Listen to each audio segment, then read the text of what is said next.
Okay, ladies and gentlemen, we want to talk about how do you go about fixing your broken relationship. And some relationships have fights that reoccur. One person asked me, Hilton, how do you stop the same fight over and over and over again?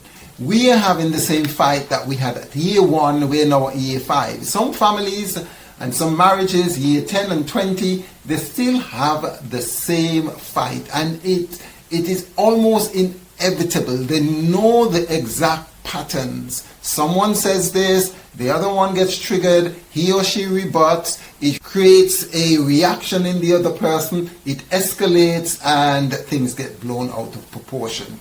In fact, Dr. Gottman says that, I can't remember the statistics he gave, I don't know if it's about 59 or 69% of all problems that we have will not go away. So it's almost as if you're going to die with them. And I remember, quite interestingly, seeing a program, I think it was a Zoom program, and this marriage couple, this couples therapist mentioned the statistic. And after he was finished speaking, this lady came on and asked, well, what do you do? The guy said, well, it doesn't actually go away. The shock of horror on this woman's face I felt sorry for her. It's like, what? Am I stuck with this forever? It's like a bit of a schema. And in emotional focus therapy, they speak about the dance. And you get entrenched in this repeated habit. It's like your nervous system is triggered and you repeat the process, even though cognitively it's going to end the same way. It's like you are stuck. So how, if you're in a broken marriage with this pattern, what do you do? Well, first of all, you recognize the pattern, don't you? And Michelle Weiner says that you do something different, anything different. You just break the cycle. Whatever it is, do something different. And in fact, what Michelle Weiner says, do what the person doesn't expect. Do the opposite. I like that. So if you throw a spanner in the works, then the person must react differently. If the person expects you to shout and defend and react, then do the opposite.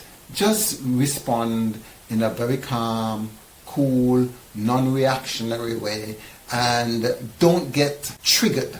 Don't get your hackles up. And this will actually shock the person, because the person subconsciously is expecting you to come at him or her with guns blazing, and he or she is ready to put his armor up and take out his or her guns too, which is usually larger and bigger than yours, and blaze back at you. And then none of you will come out. Both of you will start mudslinging one another, criticizing each other, and slaughtering each other's character. So do something different, anything different. And I like what Michelle Weiner suggests, is that usually just do the opposite of what the person is expecting. But let's go a little bit deeper. If this is a recurring theme, what happens is that there is a need beyond the surface level of argument and fight. There is a need that is not being satisfied.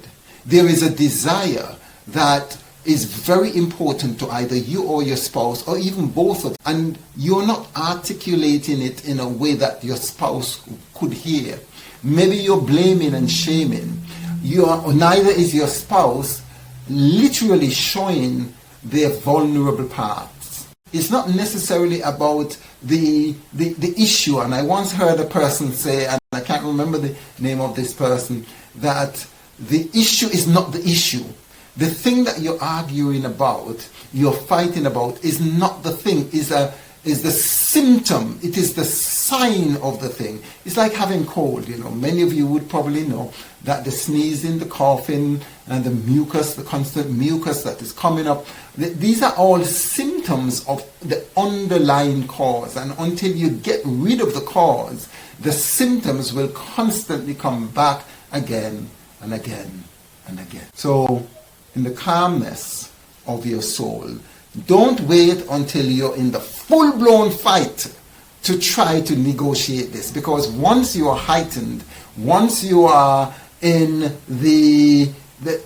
once your subconscious mind or the lizard brain or the animalistic passions are firing and you're angry, you cannot negotiate. You're not hearing each other. You cannot conversate or talk. You cannot clearly express your needs and your desire. What you should focus on at that time, when you are fully in the heat of the moment, blazing guns, and what you need to focus on is to bring the temperature down, is to ground yourself and return back to normal everyday functioning, so that your cognitive mind, your intelligence could now kick back in and you could take. And one of the ways you do that is to stop. If you find yourself saying things that you shouldn't say, if you find that the situation, the conversation, the argument is being escalated and the ante is going up and up, call for time out. Say, look, right now I'm not thinking straight, and if we continue, I'm afraid that we might do and say things that we will regret. I need to take a break. I'm going to come back to this. Maybe we could come back within an hour, or maybe we could sleep on it, and tomorrow morning, tomorrow evening, we could return while we are calm, cool, and collected, so that we can process these things in a much better way. So, stop. S is for stop. T is to take a step back. O is to observe. Observe your feelings. Observe what is happening within you. And P is to progress with caution. Now, the best way to tackle these ever-recurring fights that you're having is probably when you're not fighting. Well, not probably. The most important thing is when you are not fighting. Just start to think, what is it that is causing me to behave this way? What are the thoughts that are going through my tackle these ever-recurring fights that you're having? Is probably when you're not fighting. Well, not probably. The most important thing is when you are not fighting. Just start my mind prior to that or during that. What are the emotions that I'm feeling? Where am I feeling it in my body? What is actually happening? Perhaps one person told me that, she doesn't feel safe. She doesn't feel protected. And as a result of that, as we were discussing and exploring the issues and fights, she has never felt secure and protected. And as a result of that, everything bothers her. She's irritated and and she thinks, whatever he says, she feels that she's being attacked. And this, it doesn't help when you're not aware that this is the ground.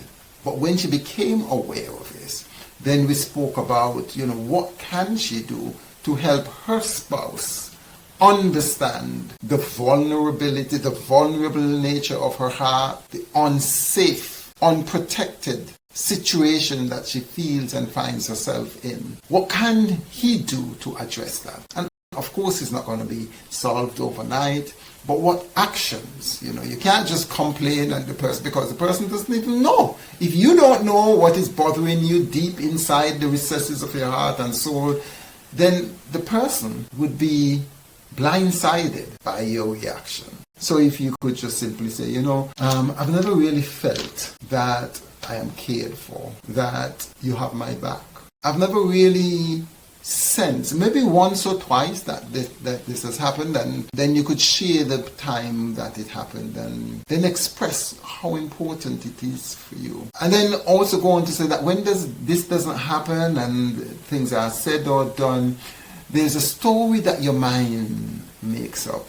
You may feel vulnerable, ashamed, you may feel resentful, bitter, angry, and these are the emotions that flood your soul that causes you to respond. And then you may ask, I would love if you can back me up sometimes, when people are attacking me, when people are having a go at me, if you could just stand up for me, it would make me feel valued, protected? Is it possible that you can do that? And you allow the person to respond. And you have a calm conversation about the needs. You give the person a chance to share, what do you really need from me? What can I possibly do or say? How can I act that would make you feel that you are important to me? So during this moment, it is not about blaming or shaming or defending or attacking and counter-attacking.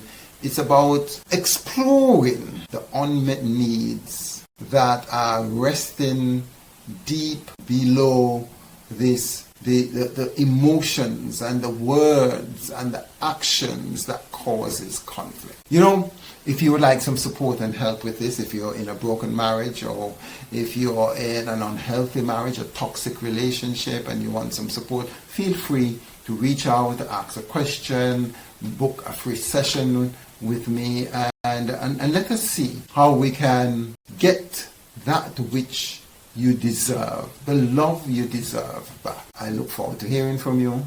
In the meanwhile, stay strong. Do something different. Stop the fight.